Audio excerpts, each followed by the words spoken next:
Race solution principle of inheritance topic third. चलिए start करते हैं।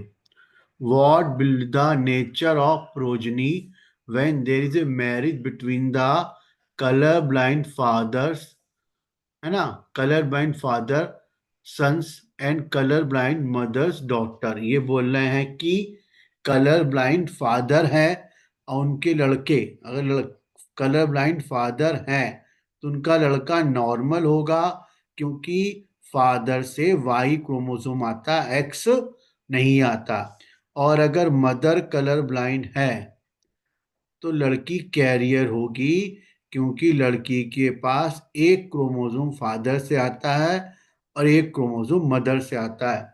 यानी कुल मिलाकर हमको जो मैरिज करानी है वो कलर ब्लाइंड कैरियर मदर से और नॉर्मल फादर से करानी है ना। तो चेकर बोर्ड ऐसे बनेगा, ये नॉर्मल फादर हो गए, ये वाले फादर नॉर्मल हो गए और मदर क्या हो गई, कैरियर। इस मदर के फादर, इस मदर की, इस डॉटर की मदर कलर ब्लाइंड, इस डॉटर की मदर क्या है, कलर ब्लाइंड है ना। तो लड़की कैरियर होगी। फादर अगर कलर ब्लाइंड है तो लड़का नॉर्मल होगा। जिसका दिया उसको ही लेना है। फादर कलर ब्लाइंड है तो फादर कलर ब्लाइंड हो गए, इनका लड़का नॉर्मल होगा। और मदर कलर ब्लाइंड है तो लड़की कैरियर होगी। यानी हमें कैरियर और नॉर्मल में क्रॉस कराना है। तो एक लड़की तो कैरियर आएगी, है ना, एक लड़की नॉर्मल आएगी, एक लड़का कलर ब्लाइंड आएगा और एक लड़का नॉर्मल आएगा।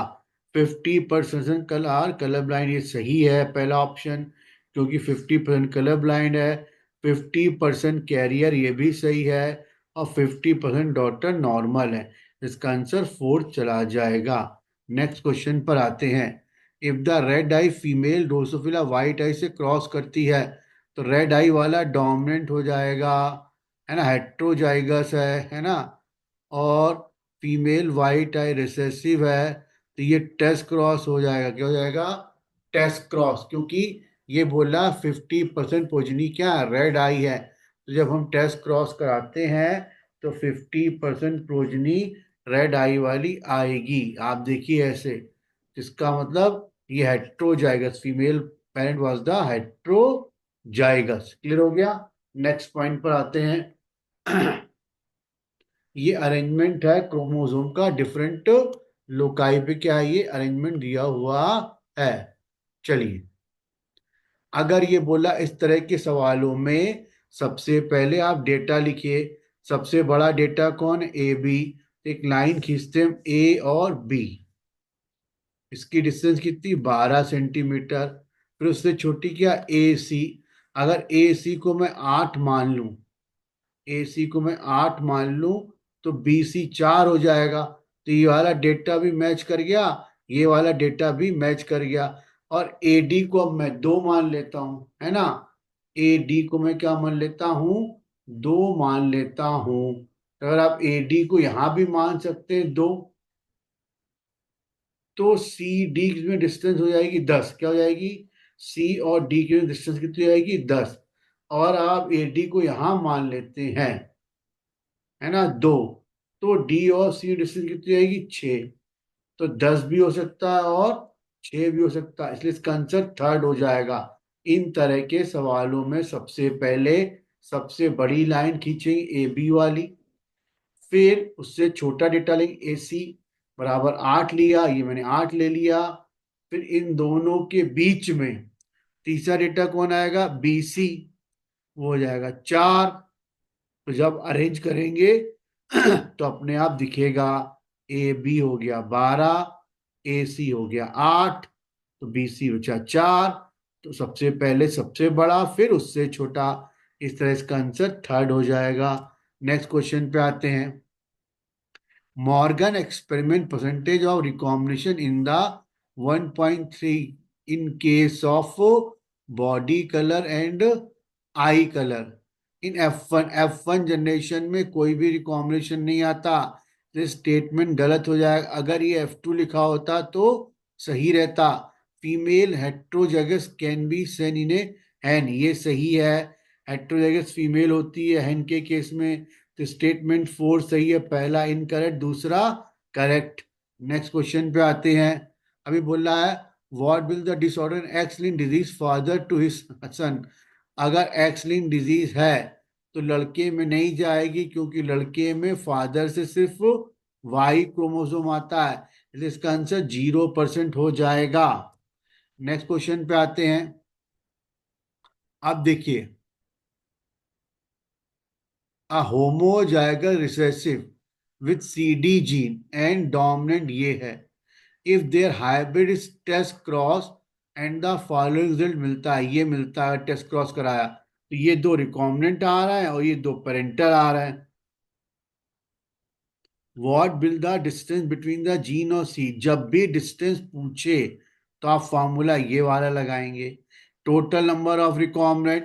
तो ये टोटल नंबर ऑफ रिकॉम्बिनेंट होगा, इनको आप जोड़ेंगे तो 100 ये हो जाएगा, 5 5 10, और 115, 5 जोड़ा तो 120 हो गया, 120 और 100, 220। तो टोटल कितना हो गया, 220 हो गया, है ना। अब इन चारों को जोड़ेंगे, 220 में ये 20 जोड़ दोगे तो हो जाएगा 900, 900 और 1800, 2000, 1000।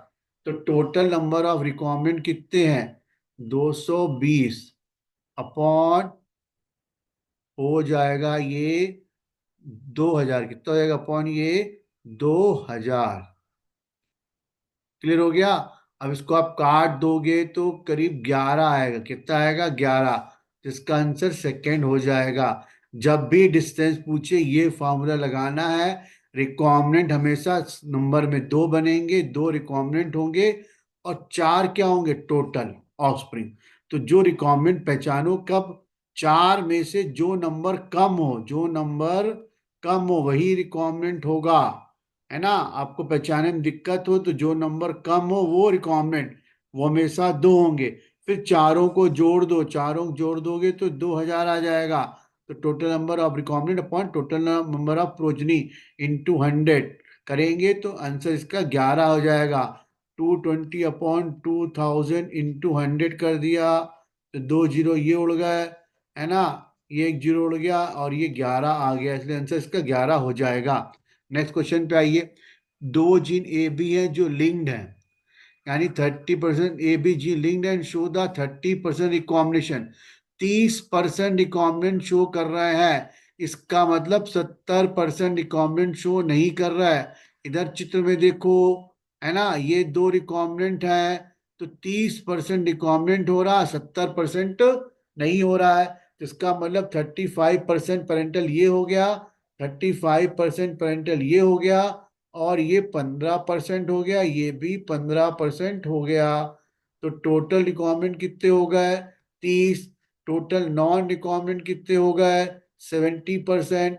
तो अब ये रिक्वायरमेंट देख लो, रिक्वायरमेंट हमेशा प्लस बी प्लस ए होगा, ये, है ना, और ये क्या हो गया पेरेंटल, है ना।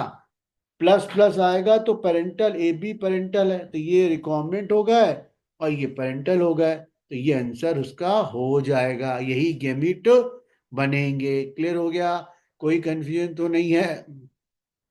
चलिए आगे चलते हैं। ये वाला हो नहीं सकता क्योंकि रिकॉम्बिनेंट 15% है, प्लस ए प्लस बी 15 आना चाहिए, ये वाला ऑप्शन भी नहीं होगा, इसलिए इसका आंसर फर्स्ट आ जाएगा। नेक्स्ट क्वेश्चन पे आते हैं। How many types of gamete formed by the plant having the this genotype, all gene show the complete linkage with cis arrangement. जब भी कंप्लीट लिंकेज दिखे तो गेमीट हमेशा दो ही बनेंगे, बस आगे ज्यादा दिमाग लगाने की जरूरत तो नहीं है। कंप्लीट लिंकेज आए सीधा आंसर दो कर दीजिएगा, दो ही तरह के गेमीट बनेंगे। नेक्स्ट क्वेश्चन आते हैं। Following gametic combination will not form in plant having this genotype. अगर ए बी जीन क्या है, show the complete linkage in a cis arrangement. Cis arrangement हो रहा है, कंप्लीट लिंकेज है, तो गेमिट हमेशा दो ही बनेंगे। सिस अरेंजमेंट भी हो रहा है, कंप्लीट लिंकेज है, क्या नहीं बनेगा। अब इसको जब आप क्रोमोसोम पे अरेंज करेंगे तो कैपिटल ए, कैपिटल बी और कैपिटल सी आएगा। दूसरा आ जाएगा small A, small B, small सी। एक गैमिट ये बनेगा, एक गैमिट ये बनेगा सिस के केस में, है ना। Will be not plant having this, ठीक है। तो ये वाला गैमिट नहीं बनेगा। इसलिए नहीं बनेगा, एक तो गैमिट बन गया A B C, capital A capital B capital C, एक बन गया स्मॉल ए बी और सी, और एक रिकॉम्बिनेंट कर दो, यानी सी रिकॉम्बिनेंट हो सकता है। Capital A capital B small C, small A small B और कैपिटल सी हो सकता है। बट स्मॉल ए नहीं आएगा, क्योंकि ये ए बी जीन क्या है, लिंक्ड है। ए बी जीन लिंक्ड है, तो ये एक्सचेंज नहीं होंगे। तो ये चार तरह के गैमीट बनेंगे, ये वाला गैमीट नहीं बनेगा। इसका आंसर फोर्थ हो जाएगा। नेक्स्ट क्वेश्चन पे आते हैं। डायहैप्पी प्लांट्स का जीनोटाइप ये है, चार टाइप की गैमेट बना रहा है। डिस्टेंस निकालनी, फॉर्मूला लगाओगे total number of recombinant upon total number of progeny, ये फॉर्मूला बोला था, इनटू 100। रिकॉम्बिनेंट हमेशा कम होते हैं। अब इन चार में देखो रिकॉम्बिनेंट वाले कौन होंगे, जो नंबर कम होंगे। ये और ये रिकॉम्बिनेंट हो गए, ये और ये क्या हो गए, रिकॉम्बिनेंट। तो 400 अपॉन ये जोड़ दो, 2000 हो जाएंगे। चारों को जोड़ दोगे तो 2000 हो जाएंगे, इंटू 100 कर दो, है ना। 100 दुनी का 200, 200 को उड़ा दिया इससे, आ गया कितना ये, 200 सेंटीमीटर। 2000 हो जाएगा, क्या हो जाएगा, 2000। तो ये आ जाएगा 20 सेंटीमीटर। 20 से काटोगे तो 20 दूनी का 40। इसका आंसर फोर्थ आ जाएगा। इनका टोटल 2000 हो गया, और रिक्वायरमेंट कितने हो गए, 400। तो 400 अपॉन 2000 कर दो, इंटू 100 कर दोगे। इसको दो जीरो लगा दो, अब 20 को इससे 20 दूनी का 40, तो 20 आ गया। नेक्स्ट क्वेश्चन पे आते हैं। Which are dominant for both character, ये हो गया। रिसेसिव फॉर्म हो गया। इफ द रिकॉम्बिनेंट 20% है, इसका मतलब 80% पेरेंटल होंगे। तो पूछ रहा है what find the percentage of which are dominant both the with the recessive form, है ना। इफ द 20% रिकॉम्बिनेंट है तो पेरेंटल 80% हो गए, तो 40% डोमिनेंट होंगे और 40% क्या होंगे, रिसेसिव होंगे। इसलिए आंसर फोर्थ आ जाएगा। 80% डोमिनेंट है तो केवल दो अब 20% क्या है, रिकॉम्बिनेंट है, तो 80% क्या होंगे, पेरेंटल होंगे। पेरेंटल 40% डोमिनेंट वाले होंगे और 40% क्या होंगे, रिसेसिव वाले होंगे। इसका आंसर 40% आ जाएगा। नेक्स्ट क्वेश्चन पे आते हैं। ये जीन दिए, इनकी डिस्टेंस दी गई है, तो आपको बनाना है इसका क्रोमोसोमल मैप। सबसे पहले सबसे बड़ी लाइन खींचो, ए और डी। कितनी दी है, 20% दी है, तो ये मैंने 20 मान ली। फिर इससे छोटा 16 सी और डी। सी और डी अगर 16 है तो ए सी 4 बचेंगे, तो ए सी 4 मिल गया। ए सी कितना हो गया, 4। तो ये हो गया ए सी डी। ए सी डी, बीच में बी आएगा कि नहीं आएगा। बी सी बराबर कितना दिया है, 9। बी सी बराबर कितना दिया है, 9। ये सी हो गया। इधर बी मान लो, ए सी 4 है, तो बी सी वाला 9 इधर आएगा कहीं पर। बी सी अगर 9 हो गया तो ए बी कितना हो जाएगा, 5। ए बी कितना हो जाएगा, 5। तो ए को इधर लाना पड़ेगा, ए बी कितना हो जाएगा, 5।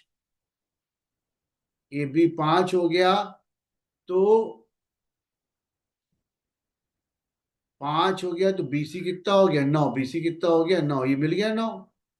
फिर से देख लो, ए डी कितना दिया है, 20 दिया है। सी डी 16 दिया है, तो ए सी कितना हो गया, 4। और ए को मैं बी को इधर लिख दिया, बी ए बी 5 दिया है, तो बी सी कितना हो गया, 9। अरेंजमेंट हो गया बी ए सी, बी ए सी डी हो जाए, बी ए सी और डी। फिर से देख लीजिए, ए डी मैंने कितना खींचा, 20%, है ना। सी डी कितना खींचा, 16। तो ए सी कितना हो गया, 4।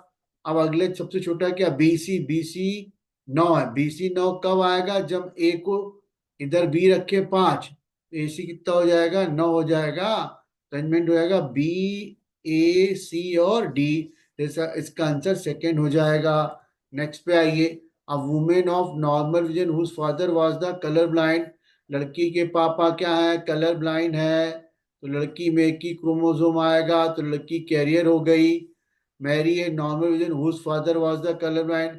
एक नॉर्मल आदमी शादी करते, उसके पापा भी क्या थे, कलर ब्लाइंड। तो लड़के में वाई क्रोमोसोम आएगा, तो लड़का क्या होगा, नॉर्मल। यानी लड़की कैरियर है और नॉर्मल मैन के जो क्रॉस कराएंगे तो ये रेशियो आएगा। एक लड़की कैरियर आएगी, एक लड़का कलर ब्लाइंड आएगा। तो 50% लड़के कलर ब्लाइंड आएंगे। यही सही हो गया, सारे कलर ब्लाइंड नहीं हो सकते, है ना। 50% लड़के क्या हो गए, कलर ब्लाइंड हो गए। चलिए नेक्स्ट क्वेश्चन पर आते हैं। Colour blind female marry a normal male colour blind female, यानी XC और XC को मैरी हम किससे कर रहे हैं, नॉर्मल मैन से कर रहे हैं। तो सारे लड़के कलर ब्लाइंड आएंगे, क्योंकि लड़कों में क्रोमोसोम X वाला कहाँ से आता है, माँ से आता है। तो ये लड़के सारे क्या होंगे, colour blind. 100% colour blind sons होंगे। इसका आंसर सेकंड हो जाएगा। नेक्स्ट क्वेश्चन पर आते हैं। फिर ये पूछ रहा है डिस्टेंस। जब भी डिस्टेंस पूछें फॉर्मूला ये लगेगा, 1300 लोग पेरेंटल टाइप हैं। 2000 में 1300 लोग क्या है, पेरेंटल टाइप। इसका मतलब 700 लोग रिकॉम्बिनेंट होंगे। तो 700 अपॉन टोटल 2000 हो गया। तो कर देंगे तो 35 इसका आंसर आ जाएगा। नेक्स्ट क्वेश्चन पे आते हैं। 80% लोग रिकॉम्बिनेंट है, इसका मतलब जो है बाकी क्या होंगे, 18 का अपोजिट कर दो, 100 से माइनस कर दो तो 88% क्या हो गया, पेरेंटल हो गया। अब पूछता क्या है, रिकॉम्बिनेंट का परसेंटेज पूछ रहा है। 18% रिकॉम्बिनेंट है, तो 99% के दो बनेंगे। ध्यान रखना हमेशा रिकॉम्बिनेंट दो बनते हैं। तो प्लस बी वाला इसका आंसर हो गया। ये हो नहीं सकता, प्लस बी वाले ही रिकॉम्बिनेंट होंगे या फिर प्लस ए वाले होंगे। प्लस प्लस तो होमोजाइगस हो गया, तो ये भी आंसर नहीं हो सकता। नेक्स्ट क्वेश्चन पे आते हैं। आपको